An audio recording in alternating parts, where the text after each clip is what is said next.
안녕하세요. 이슈있지 시작합니다.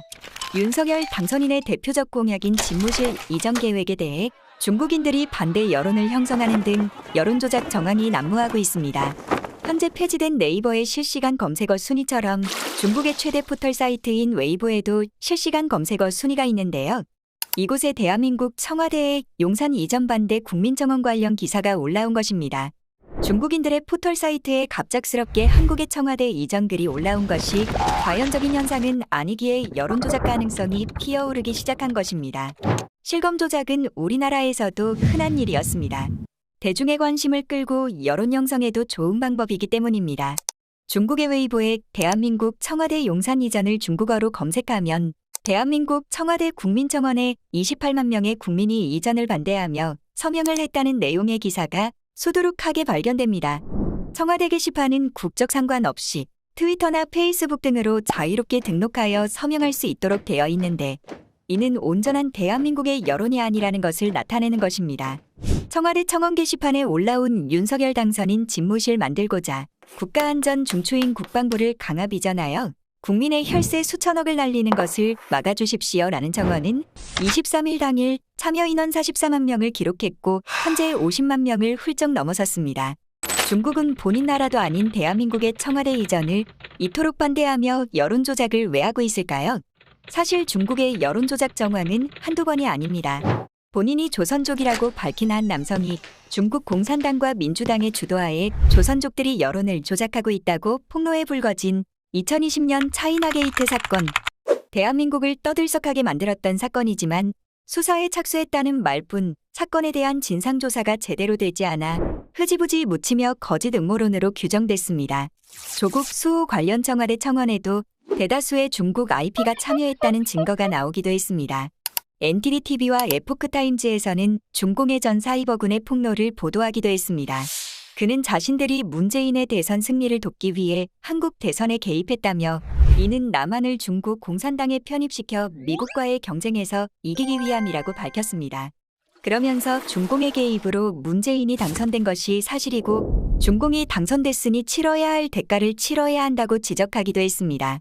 실제로 문재인 대통령은 집권 후 우한 폐렴이 극심해 온 국민이 마스크 대란을 겪고 있을 때 중국에 마스크를 보내기도 하고 입국을 통제하지도 않았습니다. 당시 우한 폐렴 관련 많은 나라들이 중국의 자국 입국을 금지하는 상황이었고 중국인 입국 금지 청와대 국민청원에 76만 명의 동의가 있었지만 청와대는 실익이 없다며 안 해도 된다는 견해를 밝혔습니다. 청와대 강민석 대변인은 당시 서면 브리핑에서 중국인 입국을 전면 금지하지 않는 것이 중국 눈치 보기라는 일각의 주장은 유감이라며 방역의 실효적 측면과 국민 이익을 냉정하게 고려한 결정이라고 목소리를 높이기까지 했습니다. 중국인 입국 금지 제한 거부와 마스크 수출을 한 문재인 대통령을 대상으로 탄핵을 요구한다는 국민청원이 올라왔고 맞불 형식으로 문재인 대통령을 응원한다는 국민청원이 올라오기도 했습니다. 그렇지만 이 탄핵 반대 문 대통령 응원 청원글도 조선족이 주도한 것이라는 조선족들의 증언글이 나오기도 했습니다. 한편 중국인을 위해 우리 정부가 마련한 수많은 혜택이 눈길을 끌고 있습니다. 정착 지원금, 3년 이상 거주 시 지방선거권 부여, 결혼비용 지원, 공공임대주택 우선순위 배정, 공무원 다문화 특별 전형, 휴대폰 통신비 지원, 국공립 어린이집 우선 배정, 육아 보육 지원금 보조, 운전면허 취득 시 모든 비용 지원, 자격증 취득 재반 비용 지원, 자궁경부암 예방접종비 지원, 출신국의 산모 도우미 지원, 학습지 지원, 고액 등록금 장학금 지원, 대학 입시 수시 특별 전형, 대학 등록금 지원, 기숙사 우선 배정, 은행 예금 우대금리 적용, 대출이자 감면, 외국환 송금 수수료 감면, 부동산 규제 면제 등등이 있습니다. 중국인의 통신비와 결혼비용, 등록금 지원 등등 별걸 다 지원해줍니다. 한국 청년들은 내 집 마련으로 골머리를 앓고 있을 때 중국인들은 대출이자도 감면받고 1가구 2주택, 3주택 제한도 없으며 대출 제한도 없고 양도소득세, 취득세, 등록세 모두 감면을 받습니다. 우리나라 국민들이 각종 자금 규제 등으로 부동산 거래의 제약을 받는 동안 중국인들의 부동산 쇼핑은 고공행진 중이었습니다. 또한 건강보험 수혜 논란도 있었습니다. 한국에 직장이 있는 중국인 여성이 부모님을 중국에서 데려와 지출한 1,400만 원 가량의 의료비 가운데 150만 원 가량만 지불하는 영상이 올라오면서 반발을 사기도 했습니다. 외국인 건강보험 급여 상위 5명이 모두 중국인으로 밝혀졌으며 진료비 33억 가량 중 3억 가량만 본인이 부담하는 사례가 있었습니다. 또한 사드 산불을 약속하기도 했습니다. 사드 산불은 미국 미사일 방어체계 반대, 사드 추가 배치 반대, 한미일 군사동맹 반대 등으로 사드 산불을 부정했던 문 정권의 발언은 거짓으로 밝혀졌고 현재까지 충실히 이행 중에 있습니다. 중국을 위해 이토록 많은 혜택을 줬기 때문에 조선족들이 당선시킨 대통령이라는 주장도 일리가 있어 보입니다. 한편 제21대 국회의원 선거 개표장에서 다수의 중국인들이 개표 사무원으로 참여한 사실이 밝혀지기도 했습니다. 이 중국인들은 투표용지를 집계하고 개표기까지 관리했으며 선관위는 이를 인정하기도 했습니다. 실제로 미국, 호주, 대만, 홍콩 등 세계 각국의 선거에 중국인이 개입한 것이 밝혀져 추방당한 사례가 있습니다. 일국의 국회의원 선거 개표장에 내국인이 아닌 중국인이 버젓이 들어와 개표 행위에 참여했다는 것은 일반적인 상식으로는 도저히 받아들일 수 없는데요.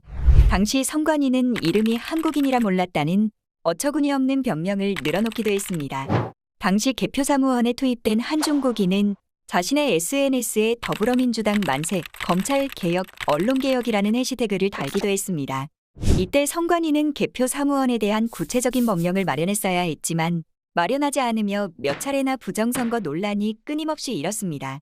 박근혜 전 대통령의 탄핵 집회 당시에도 6만여 명의 중국 유학생들이 이 집회에 참여했다는 보도가 나오기도 했습니다. 조선족의 말을 빌려보면 대한민국의 여론은 중국인들이 좌지우지하며 이들은 부정선거, 여론조작, 탄핵도 식은 죽 먹기라는 것입니다. 현재 윤석열 당선인의 집무실 이전 공약을 중국인들이 반대하고 있으며 이들은 박근혜 대통령 탄핵 때처럼 윤 당선인도 탄핵시킬 수 있습니다. 또한 이번 지방선거에서 약 9만여 명의 중국인들이 투표권을 행사하는데요. 여전히 중국을 모국으로 생각하고 있고 차이나타운을 꾸려 살고 있는 그들에게 투표권을 남발하는 것에 대한민국의 여론이 왜곡될 수 있다는 우려가 나옵니다. 중국 온라인 조작 세력이 윤석열 정부를 공격하겠다는 의지가 뚜렷하고 중국인들의 대거 선거 참여가 예고돼 있는 상황에 윤석열 당선인은 중국계 여론조작 세력에 대한 대응책과 외국인에 대한 투표권 개정안 마련이 시급해 보입니다.